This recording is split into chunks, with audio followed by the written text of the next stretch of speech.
WWE சாத்தான்.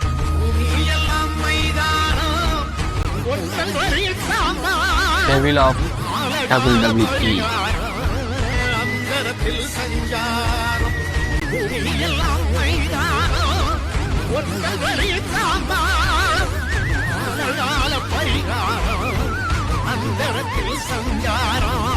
ஊருல உனக்கு ஒரு மேட, வானுல உனக்கு ஒரு மஞ்சள், பார்க்கும் பார்வை பரபத் பார்வையடா.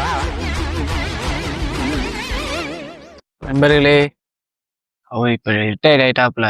ஆனால் once a goat is always goat. அதை பார்த்த எல்லாருக்குமே தெரிஞ்சிருக்கும் அவர் யாருன்ட்டு. அவரை பற்றி என்னென்னமோ ரூமர் வரும். 7 சாவருக்கு ஒரு வாட்டி செத்தா 2 வாட்டி செத்துட்டாரு. நான் மாஸ் தலைவன் கடைசியாக முடிக்கிற வரைக்குமே மாசாக தான் முடிச்சுட்டு போனார் அவர் ரிட்டையர்மெண்ட்டை. அதை கண்டினியூவாக வாட்ச் பண்ணுறவங்க தெரிஞ்சிருக்கும்.